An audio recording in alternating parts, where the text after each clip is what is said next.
Ẹgbẹ Akọmọlede rọ ìjọba ẹ sọ ẹ̀kọ́ èdè Yorùbá di dandan láwọn iléèwé.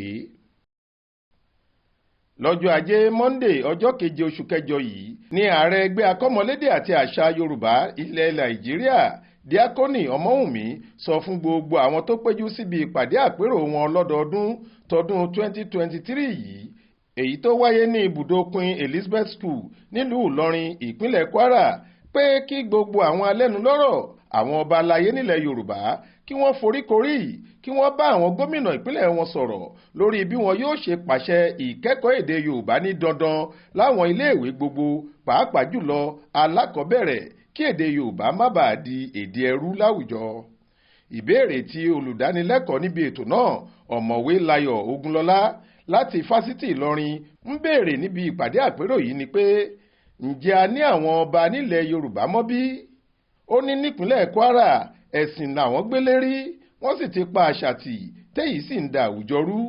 Ó ní àwọn ọba aláyé kò láṣẹ mọ́ àwọn gómìnà ti gba agbára lọ́wọ́ àwọn ọba aláyé èyí ló mú kí àṣà Yorùbá fẹ́ di ìmẹ́rí.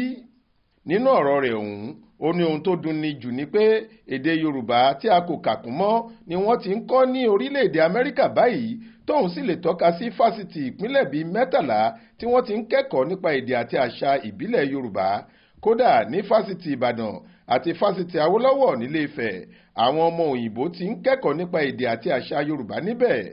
Ògúnlọ́lá ní ohun tó burú jù ní ká yá èdè lédè tàbí àṣà aláṣà ká wá patiwati pátápátá torí àyà tó bá pa èdè àti àṣà rẹ̀ tì àfàìmọ̀ kí orílẹ̀-èdè rẹ̀ má parẹ́ lóde àgbáyé.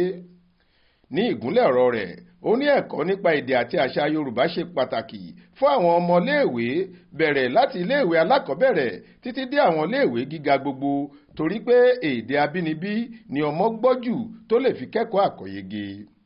Ẹgbẹ́ náà fi àmì ẹ̀yẹ dá àwọn tó ti ṣiṣẹ́ takuntakun láti gbárùkù ti ẹgbẹ́ láti ọdún 2017 di ọdún 2023 yìí lọ́lá. Àwọn aládàáni àtàwọn iléeṣẹ́ ni wọ́n fi àwọn àmì ẹ̀yẹ náà dá lọ́lá fún ìmọ̀rírì ohun tí wọ́n ti ṣe fún ẹgbẹ́ Akọmọlédè àti àṣà Yorùbá. Lára wọn ni olùdásílẹ̀ iléeṣẹ́ ìwé ìròyìn Aláròyé àti akéde àgbáyé alàgbà Adédayọ̀ Àlàó, iléeṣẹ́ aṣèwétà Sùmọ́, University Press PLC, Extension PLC, Accessible Ramsmed, Land Africa PLC àti bẹ́ẹ̀ bẹ́ẹ̀ lọ.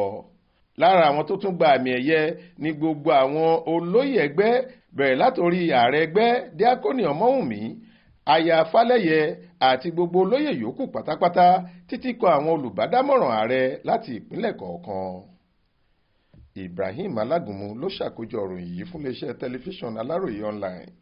Faith Adébọ́lá ló kà á sétí ìgbọ́ yín.